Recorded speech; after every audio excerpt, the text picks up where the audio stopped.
All right, let's talk about something that's jumping right out of the pages of science fiction and onto the front lines of actual global conflict. I'm talking about artificial intelligence. For decades, we've all imagined what happens when machines go to war. Well, that's not a question for the future anymore. It's happening right now, and it is fundamentally changing the entire character of conflict. So let's break down exactly how. I mean, just look at this. The stakes could not be higher. When a world leader like Vladimir Putin flat out says that whoever leads an AI will be the ruler of the world, you know this isn't just about some new gadget. This is about a seismic shift in global power. We're not just talking about another arms race. This is a race for the future itself. So, here's how we're going to tackle this.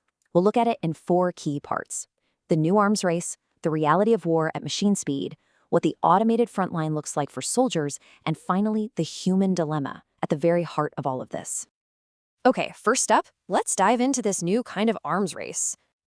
Right now, the world's major powers are locked in a competition for something the Pentagon calls decision advantage, and everyone's got their own spin on it. For the US, it's about getting that decisive edge. For China, it's a national strategy of intelligentized warfare. For Russia, it's simply the key to being a global power. But you see the common thread, right? Everyone believes that whoever can process information and make the right call the fastest wins, period. For decades, military might was all about having the biggest, most expensive, most advanced hardware. Think billion-dollar aircraft carriers, stealth bombers, incredible fighter jets. But that entire era, that whole way of thinking, is being seriously challenged by a completely new model of warfare. Just think about the old model. Back in the 1991 Gulf War, a single Tomahawk cruise missile cost more than $700,000.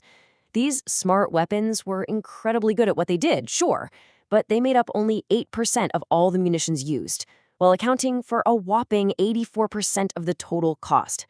Precision used to be a very expensive luxury. But today, that whole economic reality has been completely flipped on its head. The new model is all about cheap, expendable, and intelligent mass. You take powerful AI software and combine it with inexpensive, off-the-shelf commercial parts, the same kind of stuff that's in your phone or in a hobby drone, and suddenly, you've democratized precision warfare. And here's where AI is the ultimate force multiplier. A basic, dumb drone might have a success rate of, say, 15%, but the moment you add AI-enabled autonomy to it, that same drone's effectiveness can skyrocket to over 70, even 80%. So you're not just buying a better drone. You're buying a dramatically, almost unbelievably better outcome. And that's why these things are spreading like wildfire. So, this leads us right into our second major point: war at machine speed. Because AI's biggest impact isn't just what it can do, but how blindingly fast it does it. Now, to really understand speed in a military fight, you have to know about something called the OODA loop. It's a really simple but incredibly powerful idea. You observe the battlefield, you orient yourself to what's happening, you decide what to do, and then you act. And the rule is simple: whoever can cycle through that loop faster than their opponent wins. AI basically puts this entire loop on hyperdrive. It replaces a person staring at a screen with real-time data fusion. It replaces a staff meeting with predictive machine learning.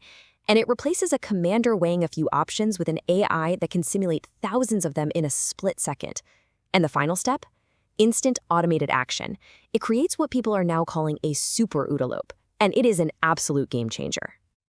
And listen, this isn't some sci-fi theory. We're seeing it play out right now on the battlefields of Ukraine.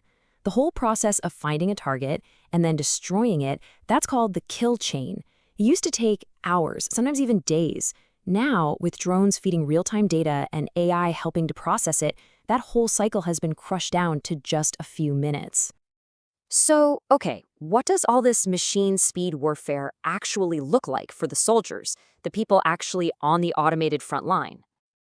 Well, on today's battlefield, small commercial drones have become absolutely essential. As the experts at War on the Rocks point out, units on either side often won't even try to move without having at least one of these little things in the air.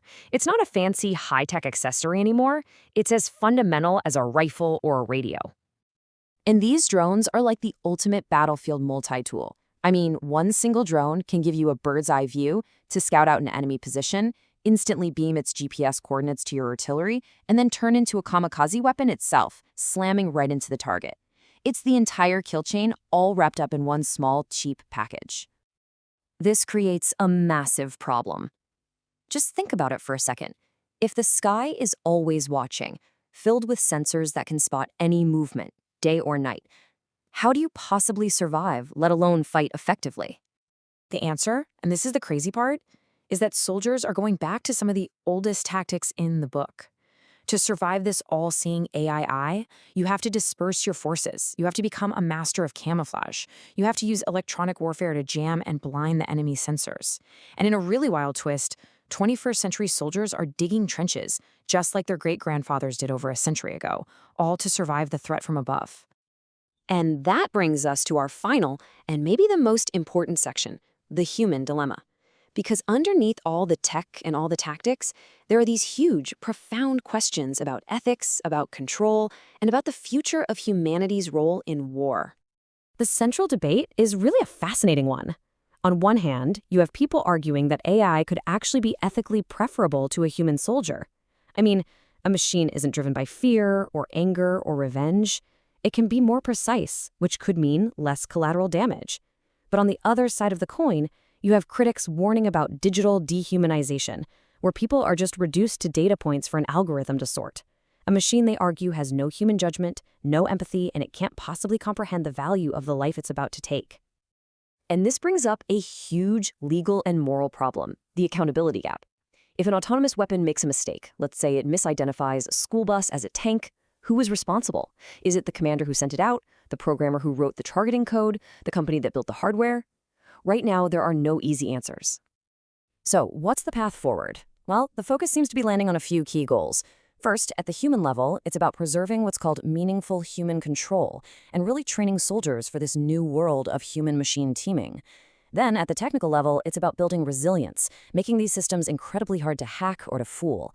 And finally, at the global level, it's about pushing for international norms and rules of the road to prevent a totally out-of-control AI arms race. And that leaves us with the ultimate question. In a world where victory is literally measured in microseconds, a world where we keep delegating more and more life-or-death decisions to faster, smarter machines, what does meaningful human control even mean anymore?